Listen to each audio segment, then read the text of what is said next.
Maman a dit, fin novembre sera ton dernier mois ici. Je n'ai pas discuté. J'ai fait mes valises en silence, j'ai résilié toutes les factures à mon nom et je suis parti sans dire un mot. Le lendemain matin, il frappait à ma porte. Ma mère a levé sa coupe de champagne lors du grand repas de famille de la Toussaint, m'a regardé droit dans les yeux et a dit, à Camille, notre petite sangsue, novembre sera ton dernier mois sous ce toit. La table est devenue silencieuse. Pas ce silence respectueux de quand quelqu'un porte un toast touchant, l'autre genre de silence. Ce silence lourd et étouffant de 18 personnes qui trouvent soudainement leurs assiettes extrêmement intéressantes. L'enfant de quelqu'un, la plus jeune de ma cousine Chloé, peut-être 4 ans, a levé les yeux de son gratin dauphinois et a demandé ce qu'était une sangsue. Un des oncles a ri pour dissiper le malaise. Le rire d'un homme qui a appris que rire dans les moments gênants en fait le problème de quelqu'un d'autre. Personne n'a dit un mot. Mon beau-père, Bernard, a examiné sa fourchette. Ma sœur, Céline, a scruté le centre de table. Ma mère a reposé sa coupe avec la précision satisfaite de quelqu'un qui avait attendu ce moment précis toute la journée, puis elle a pris son couteau et a coupé son rôti comme si le moment appartenait déjà au passé. J'ai regardé ma mère. J'ai coupé un morceau de mon propre rôti. Je l'ai avalé malgré la boule dans ma gorge qui était là depuis environ 15 heures, quand je l'avais regardé verser le champagne et que j'avais eu la prémonition physique que cette coupe m'était destinée. J'ai dégluti. Puis j'ai dit la seule chose que je me faisais confiance de dire, passe-moi la sauce. Ma tante Nadine, assise à 2 places sur ma gauche, me l'a passée sans me regarder. Elle avait une crispation particulière de la mâchoire que j'ai reconnue. Pas de la gêne, plutôt quelque chose qui ressemblait à du calcul. Nadine était la seule personne à cette table qui savait des choses qu'elle ne disait pas. Elle avait passé ma vie entière à savoir des choses qu'elle ne disait pas. J'ai noté son expression comme je note les choses au travail. Aux urgences, quand quelque chose cloche, mais qu'on n'a pas encore le temps de s'en occuper. Je l'ai classé dans un coin de ma tête et j'ai continué à manger. Je m'appelle Camille Dubois. J'ai 28 ans. Je suis infirmière diplômée d'État dans le service d'accueil des urgences d'un CHU dans la même ville moyenne du sud de la France où j'ai grandi, ce qui est soit une preuve de loyauté, soit un manque d'imagination, selon les jours. Je travaille de nuit, 4 services de 12 heures par semaine, de 19 heures à 7 heures. Je fais les horaires qui dépouillent tout de ces artifices pour ne laisser que la réalité.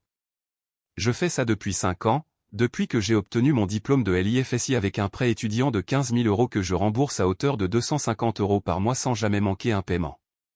Je suis revenu vivre chez ma mère 14 mois avant ce fameux repas, non pas parce que j'avais échoué dans quoi que ce soit, mais parce qu'elle me l'avait demandé. L'histoire qu'elle racontait concernait le dos de Bernard. Il avait été opéré en septembre de l'année précédente, une arthrodèse L4-L5, une vraie opération, une vraie convalescence, et la maison avait eu besoin d'une paire de bras supplémentaires pendant la période de rééducation. Ma mère, Sylvie, m'avait appelé à 8h15 un mardi et m'avait expliqué la situation de cette façon si particulière qu'elle avait de demander ce dont elle avait besoin, avec juste assez de détails pour qu'un refus paraisse sans cœur, et juste assez peu de détails pour ne pas révéler l'ampleur réelle de ce qui était demandé. Juste pour quelques mois, avait-elle dit, le temps que Bernard se remette sur pied. J'ai emménagé 2 semaines plus tard. Les quelques mois en sont devenus 6, puis 12, puis 14 le soir de ce repas de famille. Le dos de Bernard était guéri depuis janvier. Il avait repris toutes ses activités en mars. Il bricolait dans le garage depuis avril. Je le savais parce que j'entendais la scie circulaire quand j'essayais de dormir la journée avant mes gardes de nuit. Mais les mois passaient et personne ne parlait de mon départ, alors je n'en ai pas parlé non plus. Je me disais que cet arrangement les aidait. Je me disais que j'économisais de l'argent, ce qui était en partie vrai. Je me disais que contribuer aux frais d'un foyer où l'on vit est normal et ne mérite pas d'être calculé. Voici ce que je ne me suis pas dit, et que j'aurais dû. L'abonnement Internet était à mon nom, Orange Fibre, 45 € par mois, en prélèvement automatique sur mon compte. Je l'avais souscrit en arrivant parce que l'ancien contrat avait été résilié faute de paiement, personne ne s'en était occupé, la maison avait besoin d'Internet et j'étais la seule à la maison cet après-midi-là. Le gaz était à mon nom, l'électricité était à mon nom, l'eau était à mon nom. Les 3 contrats avaient été transférés à mon nom pendant une période de 6 semaines où les anciens comptes étaient en impayés et menacés de coupure. Et j'avais résolu le problème de la manière dont je résolvais la plupart des problèmes domestiques, rapidement, discrètement et sans en faire toute une histoire. Les plateformes de streaming, Netflix, Hulu, Disney+. Mes comptes, partagé sur 4 appareils, utilisé régulièrement par cette personne. Le forfait de stockage en ligne que j'avais augmenté pour partager les photos de famille. L'antivirus sur l'ordinateur portable de ma mère. L'abonnement domotique pour le thermostat intelligent que j'avais acheté parce que les factures de chauffage atteignaient 250 € par mois et que j'avais trouvé une solution. Chaque mois, sans annonce ni reconnaissance, près de 600 € de frais fixes étaient à ma charge. Je veux faire attention à ne pas réduire ça à l'argent, car il ne s'agissait pas seulement d'argent. Il s'agissait de ce que cet argent représentait. Il s'agissait du fait que la maison tournait rond et que Sylvie en acceptait les compliments, tandis que je rentrais chez moi après des nuits de 12 heures aux urgences, que je remarquais une lettre de relance sur le comptoir, que je réglais le problème et que j'allais me coucher sans jamais en entendre parler. Bernard traitait ma présence comme on traite un appareil électroménager qui fonctionne, utile quand il est en marche, invisible le reste du temps. Céline m'appelait pour faire du babysitting comme on commande sur une application de livraison, en attendant un service rapide sans pourboire. Ma mère laissait les gens croire que sa maison était bien tenue parce qu'elle était tout simplement très douée. Elle était experte pour s'approprier le mérite de mon travail. Je me disais que c'était ça, la famille. Je m'étais dit ça pendant 14 mois. Le toast au champagne m'a prouvé que j'avais tort. La première fois que j'aurais dû voir clairement la tournure des choses, c'était 6 semaines après mon emménagement, en mars. Je sortais d'une série brutale, 3 nuits d'affilée avec les salles de déchocage pleines à craquer, le genre de garde consécutive qui brouille la notion du temps et vous laisse fonctionnel mais vide.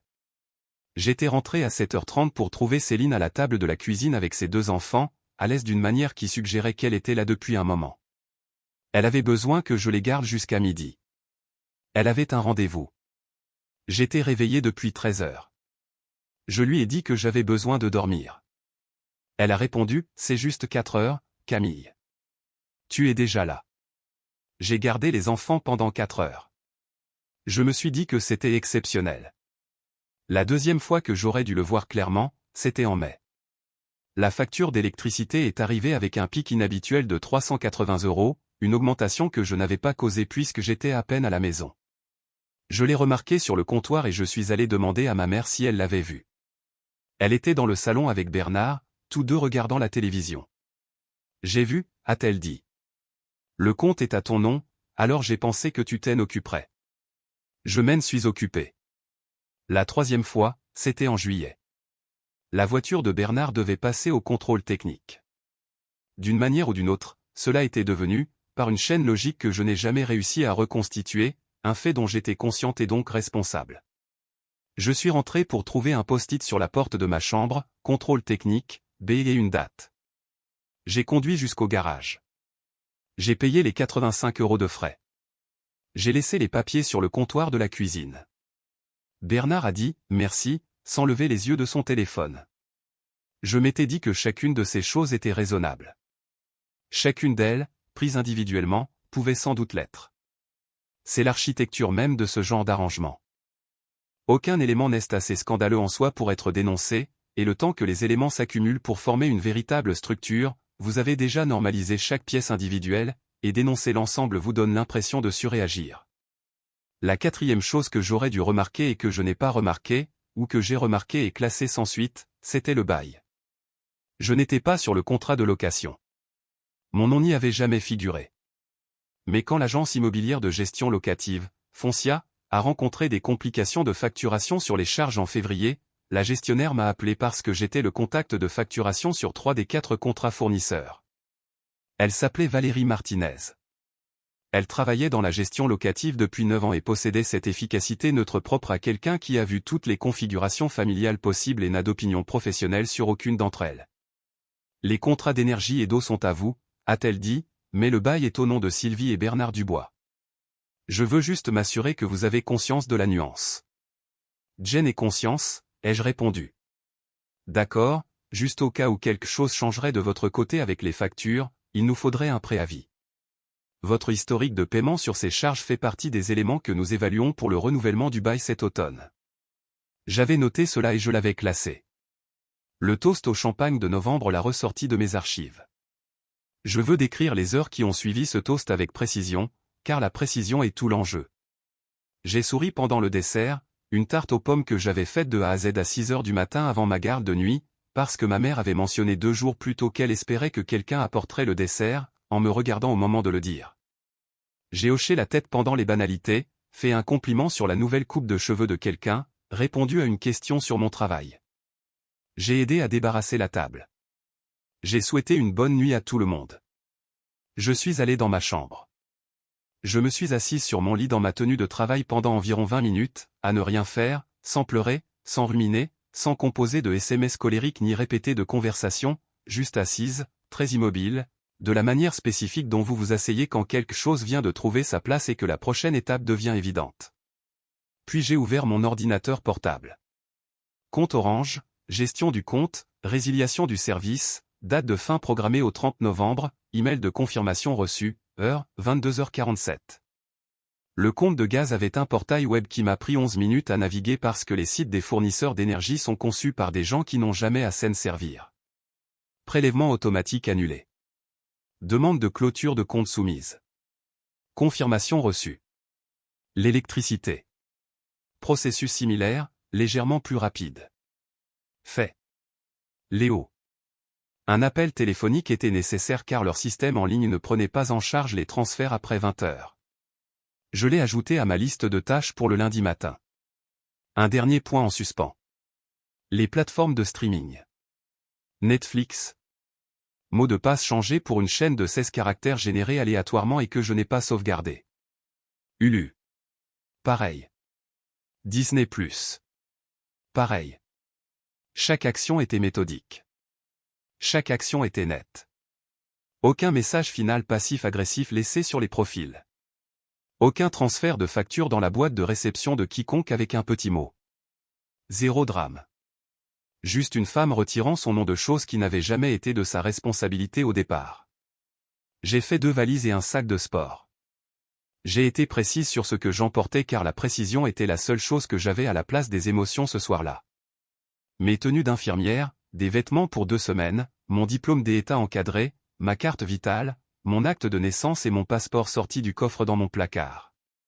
Le collier de ma grand-mère, qui vivait dans une boîte dans le tiroir de mes chaussettes et que je n'avais jamais porté par peur de le perdre. Une boîte à chaussures remplie de lettres posées sur l'étagère. 3 ans de cartes d'anniversaire. Quelques-unes de mes collègues. Une de ma tutrice de stage de l'IFSI que j'avais gardée parce qu'elle disait quelque chose de vrai sur qui j'étais. J'ai laissé tout le reste. Les meubles que j'avais achetés en emménageant, une table de chevet, une lampe, sont restés. Les ustensiles de cuisine que j'avais rachetés sont restés. Le thermostat intelligent que j'avais installé et le compte que j'avais créé pour lui. J'ai transféré le compte sur un profil invité avant de supprimer mon accès administrateur, ce qui était une courtoisie plus grande que celle qu'on m'avait jamais témoignée. Mais je faisais les choses à ma façon et ma façon n'incluait pas la mesquinerie. J'ai posé mes clés sur le comptoir de la cuisine. Pas soigneusement disposé. Pas posé pour faire passer un message. Juste posé là pour qu'il n'y ait aucune confusion plus tard sur le fait de savoir si je les avais encore. La porte d'entrée s'est fermée à minuit 53. Aucun bruit. Juste le clic du loquet. Dehors, l'air de novembre était froid et pur. J'avais le canapé d'une amie pour 2 nuits en attendant un appartement pour lequel j'avais discrètement déposé un dossier 3 semaines plus tôt. Un 2 pièces à 12 minutes de l'hôpital. 850 € par mois. Disponible le 1er décembre. J'avais versé la caution le 14 novembre. Ma mère avait annoncé mon expulsion le 22 novembre. J'avais eu 10 jours d'avance sur elle. J'ai mis mes sacs à l'arrière de ma Peugeot 208 et j'ai quitté la maison que j'avais passé 14 mois à faire tourner. Je n'ai appelé personne. Je n'ai prévenu personne. J'ai conduit jusqu'à l'appartement de mon amie Sarah, j'ai dormi sur son canapé pendant 6 heures, puis je suis allé travailler. Les messages ont commencé pendant que j'étais encore chez Sarah. 23h14, du téléphone de ma mère. Le Wi-Fi ne marche plus. As-tu oublié de le payer? J'ai lu, j'ai posé le téléphone face contre table, j'ai dormi. Minuit 2, Céline. Il n'y a plus internet chez maman. Il s'est passé quelque chose avec la facture? Jen a besoin pour mon ordinateur. 1h47, Bernard, par SMS. Le thermostat déconne. Il affiche un compte de connexion différent quand j'essaie de le régler. 6h23, ma mère à nouveau. Camille. Internet est toujours coupé. Et je n'arrive pas à me connecter à Netflix. As-tu changé quelque chose? 6h31 Céline. Maman est énervée à cause d'Internet. Les petits essayaient de regarder un truc. Tu peux m'appeler? 7h08, un numéro que je ne connaissais pas qui s'est avéré être le deuxième téléphone de Bernard. Un appel en absence. Pas de message vocal. Quand je suis arrivé au travail à 18h45 pour ma garde, j'avais 23 notifications. Je les ai fait défiler pendant ma pause à 23h avec un mauvais café et ce calme constant et particulier de quelqu'un qui sait avoir pris la bonne décision. Aucune de ces 23 notifications ne demandait si j'allais bien. Aucune ne demandait où j'étais. Aucune ne mentionnait le repas, le toast, ou le mot sensu prononcé dans une pièce remplie de gens pendant que l'enfant de 4 ans de quelqu'un en demandait la définition. Chaque notification exigeait qu'un problème soit réparé. J'ai remis mon téléphone dans mon casier et je suis retourné travailler.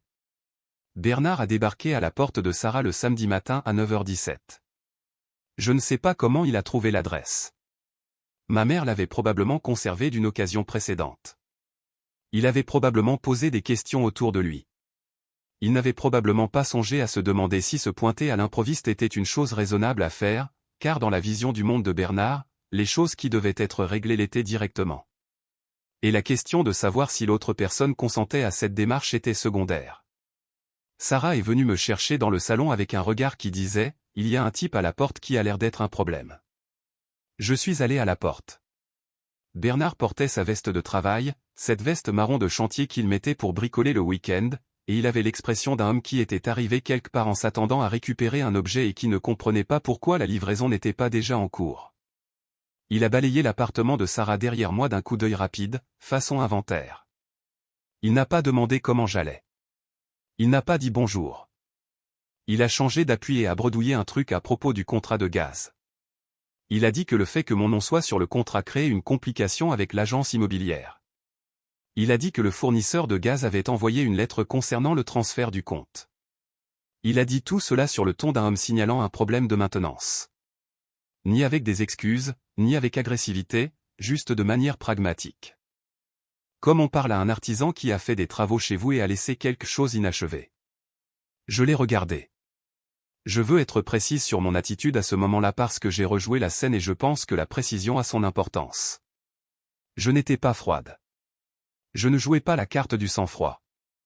Jen avait simplement fini.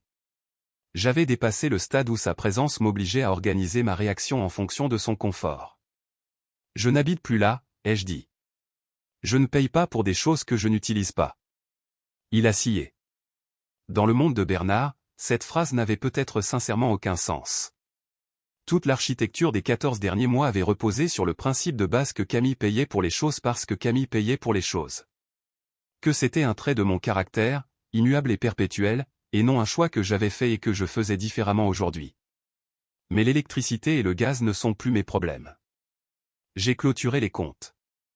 Les transferts de comptes ne sont pas encore passés. Le fournisseur de gaz a besoin d'une demande du nouveau titulaire, ai-je dit. Ce sera donc à la personne qui reprend le compte de scène occupée, pas à moi. Camille, j'ai besoin que tu règles ça de ton côté, a-t-il insisté. Je serai ravi de confirmer à n'importe quel prestataire de service que je ne réside plus à cette adresse. C'est tout ce que je peux faire.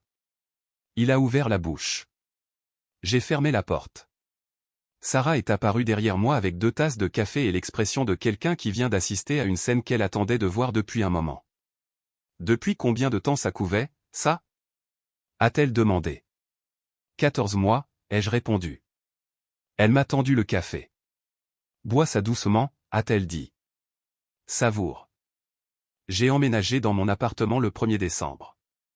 Le gérant de l'immeuble était un homme nommé Gérard Blanc, 62 ans, facteur retraité. Le genre de propriétaire qui faisait les réparations lui-même et tenait un tableau blanc dans le hall avec le planning d'entretien de la semaine écrit en belles lettres capitales. Il m'a remis les clés à 9h, m'a montré où se trouvait le disjoncteur et m'a dit que les voisins de mon étage étaient calmes. Je me suis tenu au milieu de mon 2 pièces vides et j'ai fait un tour sur moi-même, lentement. À moi. 850 € par mois plus les charges. Des factures que j'ai mises à mon propre nom, pour ma propre adresse, et uniquement pour moi. J'ai passé le premier week-end à assembler des meubles en kit avec une satisfaction que je n'ai pas pris la peine d'analyser. Un cadre de lit, une étagère, une petite table de cuisine pour deux que j'avais acheté d'occasion sur Facebook Marketplace pour 45 € et que j'ai repeinte avec un pot de peinture que je possédais déjà. Le dimanche soir, j'ai préparé une cocotte de bœuf bourguignon, la recette de ma grand-mère, celle qui prenait 2 heures et en valait absolument la peine. Je l'ai mangée seule à ma table de cuisine en regardant les lampadaires s'allumer dehors par la fenêtre. C'était le meilleur repas que j'avais fait depuis 14 mois. Ma tante Nadine est venue à mon appartement 11 jours après mon emménagement. Elle a appelé d'abord, ce que j'ai apprécié. Elle est arrivée à 19 h avec une pochette glissée sous le bras et l'expression qu'elle arborait lors du repas de famille. Ce regard calculateur, ce regard qui disait « je sais quelque chose et j'essaie de décider si je dois le dire ». Elle s'est assise à ma table de cuisine, j'ai préparé du thé, et elle a ouvert la pochette. À l'intérieur, une liasse de documents qu'elle a étalée avec la précision méthodique d'une femme qui avait été assistante juridique pendant 22 ans avant de prendre sa retraite et qui organisait toujours les papiers comme s'il s'agissait de preuves. Dernier avis d'Orange Fibre, à mon nom, transféré depuis l'ancienne adresse. Confirmation de clôture de compte. Avis de coupure du fournisseur de gaz. Mon nom sur l'entête, ancienne adresse. Une lettre de l'agence immobilière Foncia, datée du 3 décembre. J'ai pris la lettre de l'agence. Valérie Martinez, la gestionnaire avec 9 ans d'expérience, celle qui m'avait appelé en février concernant la distinction sur les factures d'énergie, avait envoyé un avis officiel à Sylvie et Bernard Dubois concernant le renouvellement du bail. Le paragraphe pertinent était le 3e. Suite à notre examen de l'historique des comptes associés aux 44 allées des Platanes, les relevés de paiement précédemment utilisés pour justifier de la solvabilité de cette location étaient détenus au nom de Camille Dubois, qui a confirmé à nos services qu'elle ne réside plus à cette adresse et a clôturé tous les comptes associés. Par conséquent, l'historique révisé du dossier ne répond plus à nos critères de solvabilité pour le renouvellement du bail sans le versement d'un dépôt de garantie supplémentaire de 2 000 € ou d'un garant répondant à nos exigences de revenus. Si les conditions ci-dessus ne peuvent être remplies dans les 30 jours suivant cet avis, nous serons dans l'incapacité de proposer un renouvellement de bail pour la période en cours se terminant le 31 janvier. J'ai reposé la lettre. Nadine m'a regardé la lire. Valérie Martinez m'a appelé, a dit Nadine. Elle s'est souvenue d'avoir discuté avec toi en février. Elle voulait s'assurer que tu étais au courant de la mise en demeure. Quand l'as-tu appris? La semaine dernière. Ta mère m'a appelé furieuse. Nadine a fait une pause. Elle a dit que tu avais saboté le bail. J'ai fermé des comptes qui étaient à mon nom, ai-je répondu. Je sais. Nadine a baissé les yeux vers le dossier. Je lui ai dit ça. Qu'est-ce ce qu'elle a répondu? Elle a dit que tu étais rancunière. J'ai fait tourner ma tasse de thé entre mes mains. Nadine, le gaz, l'électricité, Internet, savait-elle qu'il était à mon nom? Ma tante m'a observé pendant un instant. Camille, a-t-elle dit, avec cette prudence particulière de quelqu'un qui annonce une nouvelle dont il sait qu'elle va faire mal. Elle savait. J'ai regardé le lampadaire par la fenêtre. Elle le savait, a poursuivi Nadine, et elle savait que si tu partais, le dossier pour le renouvellement du bail aurait une toute autre allure. Je pense que c'est en partie pour cela qu'elle était si confiante lors du repas de famille. Un silence. Elle pensait que tu ne partirais pas. La pièce était très silencieuse. Elle pensait que le toast te pousserait à avoir une discussion, a dit Nadine, ou à t'énerver, ou à t'excuser et à te réinvestir. Elle ne pensait pas que tu fermerais 12 comptes et que tu ferais tes bagages avant minuit.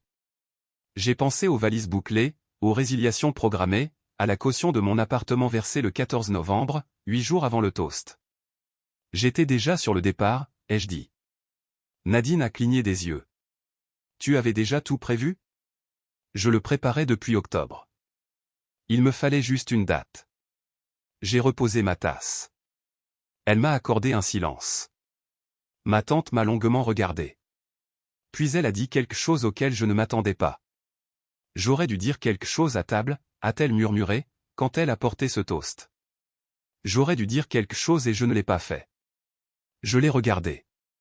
Nadine avait été ce qui se rapprochait le plus d'une entité neutre dans ma famille durant toute ma vie, celle qui observait sans prendre parti, qui classait les informations, qui apparaissait quand on avait besoin d'elle avec des dossiers et des tasses de thé. Je ne l'avais jamais entendu s'excuser pour un silence auparavant.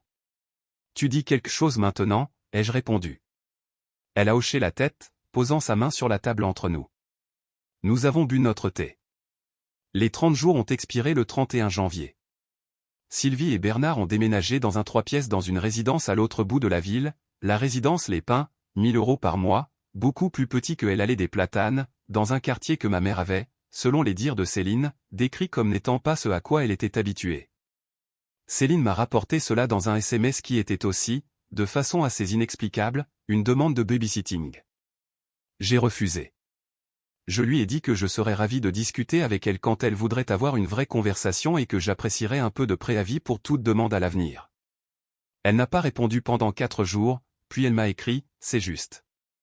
Je suis désolé de ne pas avoir été plus correct avec ces choses-là. Ce n'était pas un mea culpa complet, ce n'était pas une réparation totale, mais c'était la première phrase honnête que je recevais de ma sœur depuis si longtemps que je ne pouvais plus le compter, et je l'ai accepté comme un commencement plutôt que comme une fin. Ma mère m'a appelé 2 fois en janvier. Le premier appel concernait le bail. Elle voulait que j'appelle l'agence immobilière pour leur expliquer que la fermeture des comptes était un malentendu. Je lui ai dit calmement qu'il n'y avait eu aucun malentendu. Elle a haussé le ton. J'ai dit que je devais y aller, et j'ai raccroché. Le deuxième appel était différent. Elle a appelé un dimanche après-midi et elle n'a pas commencé par une demande. Elle a commencé par un silence. Ce silence chargé de quelqu'un qui a répété son discours et qui trouve le premier mot difficile à prononcer. Puis elle a dit, l'endroit où nous sommes est bien. Tant mieux, ai-je dit. Nouveau silence. Je ne savais pas que ça coûtait si cher, a-t-elle dit. Les factures, tout ça. J'ai attendu. Je me disais que tu étais, que c'était ta contribution et que nous t'offrions un endroit pour. Elle s'est arrêtée. Je n'ai pas comblé le vide. J'ai dit une chose horrible au repas de famille, a-t-elle repris. Oui, ai-je confirmé, c'est vrai. J'essayais de. Elle s'est encore arrêtée. Je ne sais pas ce que j'essayais de faire. Je n'ai pas de bonne réponse à ça. Je sais. La ligne est restée silencieuse un moment. Est-ce que tu vas bien? A-t-elle demandé. Et c'était ça le plus fou, la première fois de tout le mois de novembre, décembre et janvier que quelqu'un dans cette maison m'avait posé cette question. Les 23 notifications, Bernard sur le pas de la porte de Sarah, la lettre du bail transmise par Nadine, et la première fois que quelqu'un me demandait si j'allais bien, c'était un dimanche après-midi de février, 3 mois après un toast au champagne qui m'avait traité de sansu devant 18 personnes. Je vais bien, ai-je répondu, et je le pensais sincèrement. Le docteur Amira Benali est ma psychologue depuis janvier. Elle est spécialisée dans les thérapies systémiques familiales et a 16 ans de pratique clinique, le genre de praticienne qui pose des questions précises et laisse les silences faire le reste. Je l'ai trouvée grâce au programme d'aide aux employés de l'hôpital, dont je connaissais l'existence depuis 5 ans mais que je n'avais jamais utilisé jusqu'à présent. Je la vois une semaine sur 2. Nous parlons de l'architecture, ce mot encore, celui sur lequel je reviens sans cesse, de ces familles qui sont construites autour du labeur d'une seule personne, et de ce qu'il advient de l'identité de cette personne quand ce labeur est invisible. Nous parlons de la différence entre la générosité et l'apaisement, et de la façon dont j'avais confondu les deux pendant si longtemps. Elle m'a demandé une fois si je regrettais d'être parti de la façon dont je l'avais fait. Pas de discussion, pas de confrontation, juste disparu. J'y ai réfléchi. Non, ai-je répondu. Je pense qu'une conversation aurait été pour eux, pour qu'ils puissent contrôler la manière dont cela s'est passé, pour qu'ils se sentent mieux face à la dynamique en ayant une dernière chance de la présenter à leur façon. Le docteur Benali a noté quelque chose. Ce départ était pour moi, ai-je ajouté. Ce silence était pour moi. C'était la première chose que je faisais en 14 mois qui était entièrement pour moi. Elle a hoché lentement la tête. Qu'avez-vous ressenti? A-t-elle demandé. J'ai repensé au clic du loquet à minuit 53. À l'air froid de novembre, à la Peugeot dans la nuit, au sac sur la banquette arrière, et à la route devant moi, et à l'absence totale de la moindre notification de qui que ce soit me demandant si j'allais bien. Comme si, pour la première fois depuis très longtemps, ai-je dit, j'avais pris exactement la place qui me revenait. Ma mère a qualifié ce qui s'est passé d'humiliant. Je peux le comprendre. Quitter une maison dans laquelle on vit depuis des années pour quelque chose de plus petit parce que l'infrastructure financière dont on profitait en silence s'est avérée être une personne qui est partie. C'est une chose difficile. Je n'y prends aucun plaisir, mais j'ai réfléchi au mot humiliant et à l'endroit où il s'applique dans cette histoire, et Jen arrive toujours à la même conclusion. Ma mère s'est tenue à une table de fête devant 18 personnes, sa famille, des enfants, des gens qui l'admiraient, et a traité sa fille de sangsue, et personne n'a dit un mot, et l'enfant de 4 ans a demandé ce qu'était une sangsue, et l'oncle a ri. Ce que ma mère a découvert en emménageant dans son plus petit appartement, c'est le coût réel de l'endroit où elle vivait. Elle l'a appris à travers les avis de coupure, les exigences de dépôt de garantie et un renouvellement de bail qui avait une toute autre allure une fois que la personne qui tenait le tout à bout de bras s'est retirée. Elle a enfin su combien la maison coûtait vraiment. Elle l'a appris de la même manière que moi, en devant la payer elle-même.